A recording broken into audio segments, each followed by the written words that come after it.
ఆంధ్రప్రదేశ్లోని రైతులకి ప్రభుత్వం అయితే ఒక శుభవార్తను తెలియజేస్తోంది. ఈ మేరకు సీఎం జగన్మోహన్ రెడ్డి గారు 2023-24 సీజన్ కు గాను రైతులకు రైతు భరోసా పథకం కింద పెట్టుబడి సాయాన్ని నిధులను విడుదల చేయనున్నారు. అలాగే 2021-2022 సీజన్ లో అర్హత పొందిన రైతులకు సున్నా వడ్డీ రాయితీ సొమ్మును కూడా పంపిణీ చేయనున్నారు. దీనికి సంబంధించి పూర్తి సమాచారాన్ని మనం ఈ వీడియో ద్వారా తెలుసుకుందాము. ఫ్రెండ్స్, ఏదైనా ఒక వార్త వచ్చినప్పుడు మాత్రమే నేను వీడియో చేయడం జరుగుతుంది. దానికి సంబంధించి ఆధారాన్ని కూడా నేను ఈ వీడియోలో మీకు చూపిస్తాను. ఎవరైతే ఆంధ్రప్రదేశ్ ప్రభుత్వం ఇచ్చే పథకాలు కావచ్చు, పెన్షన్లకు సంబంధించి సమాచారం కావచ్చు, రాష్ట్ర కేంద్ర ప్రభుత్వ ఉద్యోగాల సమాచారం కావచ్చు, మీరు తెలుసుకోవాలి అనుకుంటే ఈ పవన్ టాక్స్ తెలుగు ఛానల్ ని సబ్స్క్రైబ్ చేసుకోండి.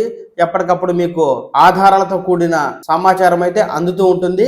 ఇక మనం విషయంలోకి వెళ్తే, వైఎస్ఆర్ రైతు భరోసా 3వ విడత కింద 50,38,000 మంది రైతుల ఖాతాలో 2,000 రూపాయల చొప్పున 1,078 కోట్ల రూపాయల సొమ్మునైతే సీఎం జగన్మోహన్ రెడ్డి గారు జమ చేయనున్నారు. ఫిబ్రవరి 28వ తేదీన తాడేపల్లిగూడెంలోని సీఎం క్యాంప్ ఆఫీస్ లో జగన్మోహన్ రెడ్డి గారు అయితే బటన్ నొక్కి ఈ నిధులను రైతుల ఖాతాలోకి విడుదల చేయనున్నారు. కాగా రైతు భరోసా పథకం కింద ఈ 5 సంవత్సరాల్లో 32,228 కోట్ల రూపాయలను రైతులకైతే సహాయం చేసినట్టుగా ప్రభుత్వం అయితే ప్రకటిస్తోంది. అలాగే రబీ 2021-2022, ఖరీఫ్ 2022 సీజన్ లో సున్నా వడ్డీ రాయితీకి అర్హత పొందిన రైతులకైతే 10,79,000 మంది ఖాతాలో 215 కోట్ల రూపాయల నిధులను అయితే జమ చేయనున్నారు.